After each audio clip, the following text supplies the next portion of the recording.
بسم اللہ الرحمن الرحیم۔ مرتے وقت انسان سب بھول جاتا ہے، لیکن ایسی دو ہستیاں جسے انسان مرتے وقت ہرگز نہیں بھولتا۔ عام طور پر یہ تصور کیا جاتا ہے کہ زندگی کی آخری لمحات میں ایک جنگ سی چل رہی ہوتی ہے۔ انتقال کرنے والے شخص کا چہرہ دیکھ کر یوں لگتا ہے جیسے وہ سو رہا ہو۔ چہرے پر بہت عام تاثرات ہوتے ہیں۔ ایسے لگتا ہے کہ موت کا عمل آخری سانس لینے سے ایک ہفتہ قبل شروع ہو جاتا ہے۔ اس دوران صحت متاثر ہونے لگتی ہے، جسم کمزور پڑنے لگتا ہے، چلنے میں دشواری پیش آنے لگتی ہے اور غنودگی طاری رہتی ہے۔ آخری لمحات میں کھانا پینا مشکل ہونے لگتا ہے اور کسی شخص میں طاقت نہیں کہ خدا کے حکم کے بغیر مر جائے۔ اس نے موت کا وقت مقرر کر کے لکھ رکھا ہے، اور جو شخص دنیا میں اپنے اعمال کا بدلہ چاہے اس کو ہم یوں ہی بدلہ دیں گے، اور جو آخرت میں طالب ثواب ہو اس کو وہاں اجر عطا کریں گے، اور ہم شکر گزاروں کو عنقریب بہت اچھا صلہ دیں گے۔ مرتے وقت انسان کے دل و دماغ سے ہر چیز نکل جاتی ہے، سب کچھ بھول جاتا ہے، اپنا مال، دولت، محل، عزیز و اقارب، رشتہ دار، سب کچھ بھول جاتا ہے۔ مگر مرتے وقت انسان دو لوگوں کو بہت زیادہ یاد کرتا ہے۔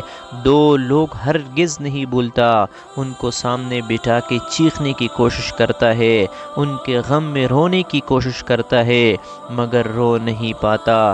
حضرت مولانا جلال الدین رومی رحمۃ اللہ علیہ فرماتے ہیں، میرے محلے میں ایک شخص زندگی موت کی جنگ لڑ رہا تھا، مرنے والا تھا، موت کے بالکل قریب تھا۔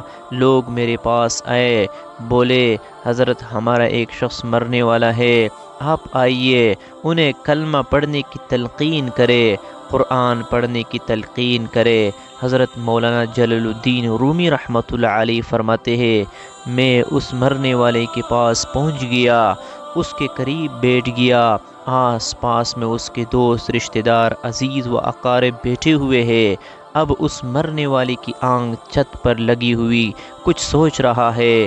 اللہ نے اسے بولنے کی توفیق دی اور رو کر کہنے لگا، میرے بچے کہاں ہیں؟ اس کو نہ کمایا ہوا مال یاد آیا، نہ دولت یاد آئی، نہ عزیز و اقارب، یہاں تک کہ اسے ماں باپ بھی یاد آئے۔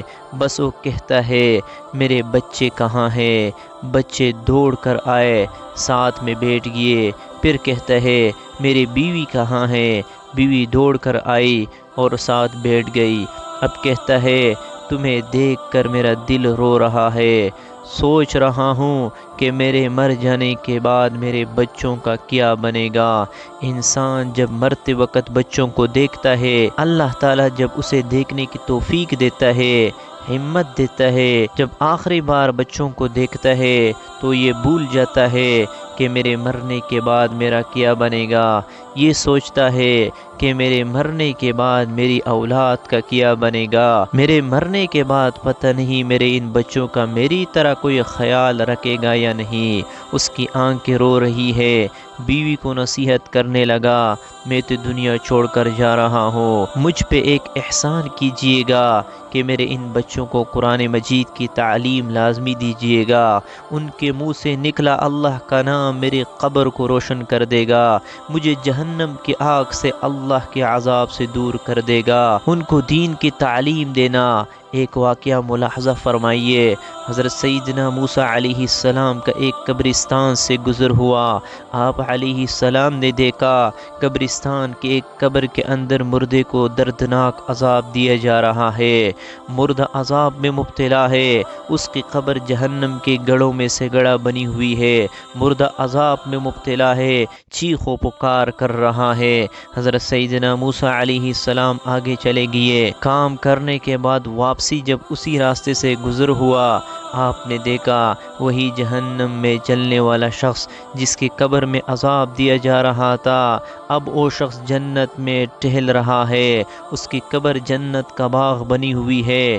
آپ علیہ السلام نے دونوں ہاتھ اٹھائے، عرض کی میرے مالک تھوڑی دیر پہلے میں یہاں سے گزر رہا تھا، یوں ہی قبر جہنم کے گڑھوں میں سے گڑھا بنی ہوئی تھی، تھوڑی دیر بعد یہ جنت کے باغوں میں سے ایک باغ کیسے بن گئی؟ اللہ نے فرمایا موسیٰ یہ شخص جب مرا تھا، مرنے سے پہلے اپنی بیوی کو حاملہ چھوڑ کر مرا تھا، بیوی کا ایک بیٹا پیدا ہوا، بچہ آج چھوٹا کل بڑا، تھوڑا سا بڑا ہوا تو اس کی بیوی بچے کو مسجد میں بھیجا، معلم صاحب نے اس کے بچے کو بسم اللہ الرحمن الرحیم پڑھائی، جب اس کے بچے نے بسم اللہ پڑھی تو موسیٰ مجھے حیا آئی کہ اس کا بچہ میرے نام لے اور میں اپنا نام لینے والے بچے کے باپ کو جہنم میں ڈالوں، یہ میرے رحمت گوارا نہیں کرتی۔ اس لیے ہمیں چاہیے کہ اپنے بچوں کو قرآن مجید کی تعلیم دے۔ اگر تم چاہتے ہو کہ تمہاری قبریں روشن ہو، عذاب تمہارے قریب بالکل نہ آئے، تو اپنے بچوں کو قرآن مجید کی تعلیم دینا۔ حضرت مولانا جلال الدین رومی رحمۃ اللہ علیہ فرماتے ہیں وہ شخص توبہ کرتا کرتا یہ کہتا کہ میرے بچوں کو قرآن کی تعلیم دینا، ایک دم اس کی زبان لڑکڑانے لگی، اس کا بدن کانپنے لگا، موت کا فرشتہ آ گیا روح نکالنے کے لیے۔ فرماتے ہیں جب انسان کی روح نکلتی ہے تو اس کا منہ کھل جاتا ہے، دونوں ہونٹ ایک دوسرے سے جدا ہو جاتے ہیں، انسان کی روح انسان کے پیروں سے نکلتی ہوئی اوپر کی طرف آتی ہے، جب دل اور پھیپھڑوں تک پہنچتی ہے تو یہ وہ لمحہ ہوتا ہے، یہ وہ وقت ہوتا ہے کہ جب انسان زندگی میں پہلی بار فرشتے اور شیطان کو دیکھتا ہے،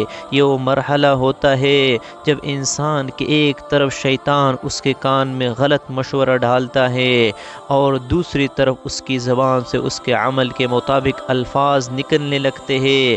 اگر انسان نیک ہوتا ہے، نمازی ہوتا ہے، عبادت گزار ہوتا ہے تو پھر اس کا دماغ اس کی زبان کو کلمہ پڑھنے کی تلقین کرتا ہے، درود پڑھنے کی تلقین کرتا ہے، اور اگر انسان نیک نہیں ہوتا تو پھر اس کا جو دماغ ہوتا ہے وہ عجیب سے ہیبت کا شکار ہو جاتا ہے اور انسان شیطان کے مشورے کو قبول کر بیٹھتا ہے۔ جب انسان شیطان کے مشورے کو قبول کر بیٹھتا ہے پھر کوشش کرتا ہے کلمہ پڑھنے کی، لیکن نہیں پڑھا جاتا۔